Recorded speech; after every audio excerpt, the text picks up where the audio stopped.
Welcome to physics unplugged. आज हम पढ़ने वाले हैं to balance chemical reactions. Alright, and trust me, after watching this video board में या प्री बोर्ड में कहीं पे भी कोई भी क्वेश्चन आ जाए इस टॉपिक से आप सॉल्व कर दोगे। हम इसमें प्रीवियस ईयर क्वेश्चन भी करेंगे और बहुत ही ईजीली, बहुत ही स्मूथली हम सीखेंगे कि कैसे in very few steps equations को बैलेंस किया जा सकता है। Alright, let's start.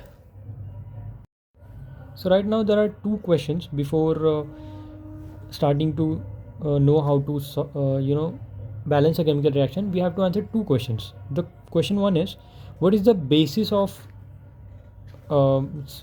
balancing a chemical reaction? So the basis is law of conservation of mass. I'm so sorry about the handwriting. I'm a doctor in making, so आदत हो गई है. So या law of conservation of mass पे based है. इसका मतलब क्या है कि naturally it is impossible to create a matter और डिस्ट्रॉय अ मैटर. कि मतलब जैसे एक एलिमेंट है ऑक्सीजन. ऑलराइट, तो हम जो है ऑक्सीजन को क्रिएट कर सकते हैं किसी दूसरे एलिमेंट से ही. Like it is not possible to directly create oxygen और it is not possible to destroy oxygen. ऐसा नहीं कर सकते हम कि ऑक्सीजन को गायब कर दिया दुनिया से. It is not possible. It can only be converted from one form to another. Alright, but it can never be created nor be destroyed. तो इस पे बेस्ड है हमारा केमिकल इक्वेशन को बैलेंस करना. Alright, now question two is how do I check if a chemical reaction is balanced और not. So it's simple. We basically just count the number of atoms of each element on both the sides. Both sides. What both sides? Both sides as in reactant side and product side. जैसे कि example में H2 plus O2 and H2. अब ये जो equation है, it is a chemical reaction, right. It is a chemical equation. अब ये balance है कि नहीं, ये मैं कैसे देखूंगा? By counting the number of atoms. अब यहाँ पे लेफ्ट हैंड साइड में 2 हाइड्रोजन एटम है, राइट हैंड साइड में भी 2 हाइड्रोजन एटम है. It means 2. एंड यहाँ पे लेफ्ट हैंड साइड में 2 ऑक्सीजन है एंड राइट हैंड साइड में 1 ऑक्सीजन है. तो मतलब it is not balanced. It is not a balanced equation. Now we are going to learn how to balance a chemical reaction. It is a very simple reaction. ये मैं आपको homework दे रहा हूँ. मैं चाहता हूँ कि मैं जब सिखा के हो जाऊँगा तो आप ये कर पाते हो कि नहीं. Start with a classic example which is given in our NCERT as well. Start Fe plus H2O meaning water reacts to form Fe3O4 plus H2. All right. Now, so to solve this or any other chemical reaction, अगर मैं balance करना है मुझे तो मैं 3 steps follow करूँगा. First step है कि मैं पहले ऑक्सीजन को बैलेंस करूँगा. No matter what the equation is, what kind of equation is, कितना कॉम्प्लेक्स है उससे मुझे कोई मतलब नहीं. सबसे पहले ऑक्सीजन को बैलेंस करूँगा. उसके बाद हाइड्रोजन, अगर हाइड्रोजन है इक्वेशन में तो फिर हाइड्रोजन को बैलेंस करूँगा. Third, main elements. ऑलराइट, अब मेन एलिमेंट्स में भी पहले नॉन मेटल को करूँगा फिर मेटल्स को करूँगा. ठीक है, ये एक NCERT में दिया हुआ है इक्वेशन, बट मैं और आगे इक्वेशंस प्रैक्टिस करा के आपको ये सारे के सारे स्टेप्स प्रैक्टिस करा दूँगा. So let's start with this one actually. So मैंने बताया कि फ़र्स्ट हमें ऑक्सीजन को बैलेंस करना है. तो ऑक्सीजन मुझे दिख रहा है लेफ्ट हैंड साइड में सिर्फ 1 ऑक्सीजन है, राइट हैंड साइड में 4 ऑक्सीजन है. तो लेफ्ट हैंड साइड को 4 कर दूंगा मैं, 4 से मल्टीप्लाई कर दिया, राइट. तो 4 2 8 हाइड्रोजन हुए और यहाँ पे कुछ नहीं लिखा, मतलब ये 1 है, तो 4 1 4 ऑक्सीजन हुआ. नाउ समबडी कैन थिंक कि मैं H2O4 क्यों नहीं कर सकता, राइट. बिकॉज हम आर्बिट्रेरली केमिकल को चेंज नहीं कर सकते. लाइक यहाँ पे केमिकल क्या है, वाटर है, H2O, ठीक है. But H2O4 is some other chemical. We can't change the chemical to balance the chemical equation. Alright, तो इसलिए हम इस तरह से यहाँ पे 4 डालते हैं. तो 4 oxygen is now balanced. Now let's balance hydrogen. So 4 2 8 hydrogen है, यहाँ पे सिर्फ 2 हाइड्रोजन है. क्या करूँगा मैं, 4 से मल्टीप्लाई कर दूंगा. 4 2 8 हाइड्रोजन हो गया. ऑलराइट, उसके बाद मेन एलिमेंट्स पे आऊँगा. मेन एलिमेंट्स में कौन है, आयरन है, ठीक है. अगर मेटल भी होता, नॉन मेटल भी होता तो मैं पहले नॉन मेटल को करता, बट यहाँ पे सिर्फ मेटल ही अवेलेबल है. तो मैं देख रहा हूँ लेफ्ट हैंड साइड में सिर्फ 1 आयरन है, राइट हैंड साइड में 3 आयरन है. तो यहाँ पे 3 से मल्टीप्लाई कर दूंगा. नाउ टू चेक कि ये बैलेंस है कि नहीं, I'll make a table. So I'll make a table of all the elements. मेरे पास आयरन था, हाइड्रोजन था और ऑक्सीजन था, ठीक है। Reactant side, product side, reactant side में 3 आयरन है, प्रोडक्ट साइड में भी 3 आयरन है, सो 3 balanced. Hydrogen 4 to the 8 hydrogen, 4 to the 8 hydrogen, so 8 hydrogen balanced.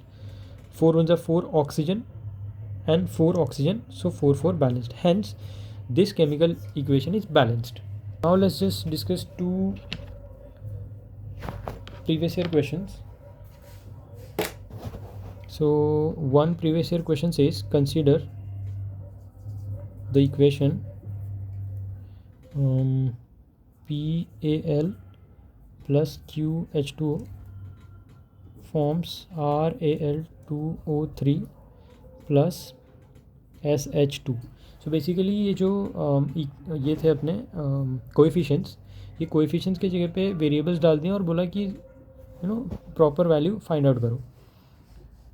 Okay, let's just start. So what it, let's write it properly. Al aluminium plus H2O forms Al2O3 plus H2. Alright, सबसे पहले क्या करेंगे, हम oxygen को balance करेंगे. यहाँ पे 3 oxygen है, यहाँ पे सिर्फ 1 ऑक्सीजन है लेफ्ट हैंड साइड में. 3 से मल्टीप्लाई कर दिया. फिर है नेक्स्ट हाइड्रोजन को करेंगे. हाइड्रोजन क्या है हमारे पास, यहाँ पे राइट हैंड साइड में 2 हाइड्रोजन है, लेफ्ट हैंड साइड में 3 to the 6 हाइड्रोजन है. 3 से मल्टीप्लाई कर दिया तो हाइड्रोजन बैलेंस हो गया. अब मुझे दिख रहा है यहाँ पे बचा गया एल्यूमिनियम.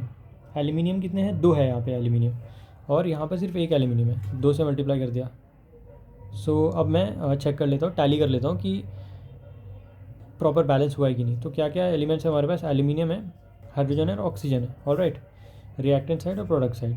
रिएक्टेंट साइड में क्या अपने पास 2 एल्यूमिनियम है, यहाँ पे भी 2 एल्यूमिनियम है, 2 बैलेंस है. हाइड्रोजन कितने हैं, 3 to the 6, 3 to the 6, 6 balance है. ऑक्सीजन कितने हैं, 3 ऑक्सीजन है, 3 ऑक्सीजन है, 3 बैलेंस है. So it is a balanced chemical equation. And if I compare this equation 1 and equation 2, तो हमें पता चलेगा कि P जो है, P is equals to 2, Q is equals to 3 and R is equals to 1 and S is equals to 3. So this is our answer. To solve another PYQ, ये CBSE 2023 में आया हुआ था and it is a very beautiful question. Let's see if you can solve it. So question ये था, मैं direct question बता देता हूँ. बेसिकली क्वेश्चन में एक इक्वेशन दिया हुआ था, chemical equation MnO2 plus XHCl forms manganese chloride plus YH2O plus Z times chlorine. हमें बोला था कि ये जो X, Y और Z जो वेरिएबल्स दिए हुए हैं उसका वैल्यू फाइंड आउट करो. Alright, let's just start. So क्या करेंगे हम, सबसे पहले इक्वेशन को अच्छे से लिख लेते हैं. MnO2 plus HCl forms Cl2 plus H2O plus Cl2. Alright, protocol के हिसाब से हम सबसे पहले ऑक्सीजन को बैलेंस करते हैं. ठीक है, हमें दिख रहा है लेफ्ट हैंड साइड में 2 ऑक्सीजन है, राइट हैंड साइड में सिर्फ 1 ऑक्सीजन है. 2 टाइम्स कर दिया, खत्म. अब ऑक्सीजन के बाद हम क्या करते हैं, हाइड्रोजन को सॉल्व करते हैं. तो अब मुझे दिख रहा है लेफ्ट हैंड साइड में 1 हाइड्रोजन है, राइट हैंड साइड में there are 4 hydrogen, 2 to the 4 कर दिया. ठीक है, अब जो है 2 मेन एलिमेंट्स बच रहे हैं हमारे पास, मैंगनीज और chlorine. And it is safer and smarter to just solve chlorine first, like the non metal part first and then the metallic part. तो मैं क्लोरीन को पहले सॉल्व कर रहा हूँ. ठीक है, पहले ऑक्सीजन फिर हाइड्रोजन, ये तो फिक्स है. उसके बाद मेन एलिमेंट्स में पहले नॉन मेटल्स को कर लेना चाहिए. सो यहाँ पे क्लोरीन को करता हूँ मैं. अब मुझे दिख रहा है यहाँ पे 2 क्लोरीन है, यहाँ पे 2 क्लोरीन है. ठीक है, राइट हैंड साइड में 4 क्लोरीन है और लेफ्ट हैंड साइड में भी 4 क्लोरीन है. So chlorine is balanced. अब आते हैं मैंगनीज में. मैंगनीज में प्रोडक्ट साइड में 1 मैंगनीज है एंड लेफ्ट हैंड साइड में react 1 manganese. So manganese is also balanced. फिर भी एक बार मैं टैली कर लेता हूँ. Manganese, oxygen, hydrogen, chlorine. वैसे ही रिएक्टेंट साइड, प्रोडक्ट साइड. ठीक है, रिएक्टेंट साइड में मुझे 1 राइट, 1 ऑक्सीजन कितने दिख रहे हैं, यहाँ पे 2 ऑक्सीजन दिख रहे हैं, यहाँ पे भी 2 ऑक्सीजन दिख रहे हैं, ये भी बैलेंस्ड. हाइड्रोजन कितने, 4 हाइड्रोजन, 4 हाइड्रोजन, ये भी balanced. Chlorine 4 chlorine and 2 here 2 here, so 4 chlorine. So this is a balanced chemical equation. And if we compare equation 1 and 2, we get x is equals to 4 and y is equals to 2 and z is equals to 1। So ये भी solve हो गया। तो मैं summarise कर देता हूँ। So basically हमने पहले बेसिस पढ़ा कि क्या बेसिस है केमिकल इक्वेशन को बैलेंस करने का, पहली चीज़। दूसरी चीज़, हाउ टू चेक, कैसे चेक करेंगे हम, नंबर ऑफ़ एटम्स को काउंट करके। तीसरी चीज़, protocol, what is the protocol to solve, पहले ऑक्सीजन को बैलेंस करो, दूसरा हाइड्रोजन को, फिर तीसरा मेन एलिमेंट्स को। मेन एलिमेंट्स में भी ट्राई करो कि पहले नॉन मेटल को करो एंड फिर मेटल को करो, एंड फाइनली जस्ट काउंट की मतलब सही हो रहा है कि नहीं।